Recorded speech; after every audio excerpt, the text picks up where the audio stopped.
कांटा विश्व शांति का प्रतीक है।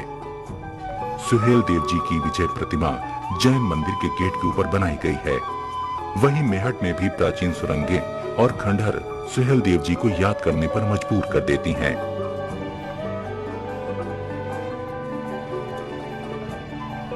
बहराइच से 8 किलोमीटर की दूरी पर सुहेल नगर बसा है। यहीं थोड़ी दूरी पर सुहेलवा रेलवे स्टेशन था, परंतु आज नहीं है। यही चितौड़ा झील है, जिसे पहले कुटला नदी कहा जाता था। यही है वो जगह जहां पर विदेशी लुटेरा आगताई जुल्मी अत्याचारी क्रूर भय और आतंक का प्रतीक बना सैयद सलार मसूद गाजी को नानपारा में घोर संग्राम के बाद सम्राट शूरवीर महाराजा सुहेलदेव राजभर ने सन 1034 ईस्वी में 10 जून को कुटला नदी के जंगलों में मार गिराया था। महाराजा सुहेलदेव ने युद्ध करके मुसलमानों पर विजय पाई। विजय प्रतिमा सम्राट सुहेलदेव जी की मंदिर में बनी हुई है। हर साल कार्तिक की नवमी को यहाँ मेला लगता है। झील में स्नान करके लोग मंदिर की परिक्रमा करते हैं और मनोवांछित फल को प्राप्त करते हैं तथा अनेक रोगों से छुटकारा पाते हैं। 10 जून को भी विजय दिवस मनाया जाता है। आज भी सम्राट शूरवीर सुहेलदेव राजभर के नाम से 650 एकड़ जमीन है, जिसका लाभ यादवेंद्र विक्रम सिंह समिति गठित करके उठाते हैं। जिन जातियों ने अपने पूर्वजों, इतिहासों और धरोहरों को नहीं पहचाना, उनका विकास असंभव है।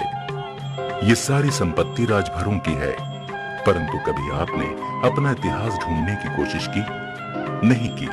यदि पहले से ही आप अपने पूर्वजों की अमानत को खोजते, तो आज हर जिले में आपकी अपनी संपत्ति होती।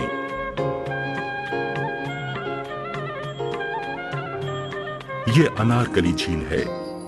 यहाँ पर सैयद सलार मसूद गाजी मछली का शिकार करने आते थे। आज इस झील में लोग स्नान करके मजार पर दुआएं मांगने जाते हैं, परंतु किंवदंतियों के आधार पर यहाँ किसी ऋषि का आश्रम था। उनकी लड़की अनारकली थी, जिससे गाजी मियाँ जबरदस्ती निकाह करना चाहते थे, परंतु अनारकली को ये रिश्ता मंजूर नहीं था और उसने इसी झील में आत्महत्या कर ली। तभी से झील का नाम अनारकली पड़ा। कुछ लोगों का कहना है कि लड़ाई की शुरुआत यहीं से हुई थी। इस झील के चारों तरफ लाशों का ढेर। देव भर की फौजों ने यहीं पर भारी मात्रा में मुसलमानी सेनाओं का वध किया था, लेकिन सन 1351 ईस्वी में फिरोज तुगलक दिल्ली का बादशाह हुआ तो हिंदुओं के मंदिरों को खंडित करना प्रारंभ कर दिया गया। क्योंकि फिरोज तुगलक की माँ बीवी नैला हिंदू थी, परंतु मुस्लिम धर्म की वो कट्टर पक्षपाती हो गई थी।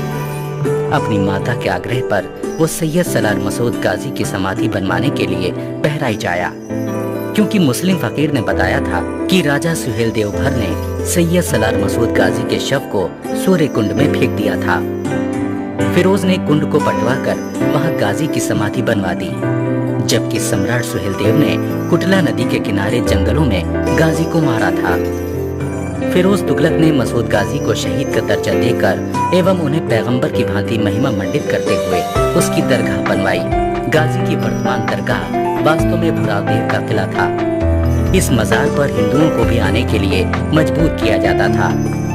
वर्ष में हर साल 25 मई को सैयद सलार मसूद गाजी के मजार पर मेला लगता है। हिंदू मुस्लिम सब लोग मजार पर चादर चढ़ाते हैं, दुआएं मांगते हैं, परंतु ये सोचने की बात है कि गाजी साहब ने अपनी जिंदगी में माताओं बहनों की इज्जत लूटी, बहुत से राजाओं को मौत के घाट उतार दिया। वो गाजी मियाँ आज आपकी प्रार्थना स्वीकार करेगा? वो कैसे रोग और भय से मुक्त करेगा? जिस शख्स ने हजारों लाखों जाने ली, उसकी आत्मा आपको मौत के मुंह से कैसे बचा सकती है? लखनऊ से उत्तर की ओर केवल 16 किलोमीटर की दूरी पर ये कुर्सी का किला है। 1030 ईस्वी में सैयद सलार मसूद गाजी ने यहाँ पर आक्रमण किया और भर राजा से घोर संग्राम हुआ। उस समय भारी मात्रा में भर सैनिक मारे गए। राजा के महल के ऊपर वर्तमान समय में मस्जिद बनी हुई है। यहाँ मौलवी साहब रहा करते थे, परंतु उनका स्वर्गवास हो गया, लेकिन उनका पोता किले में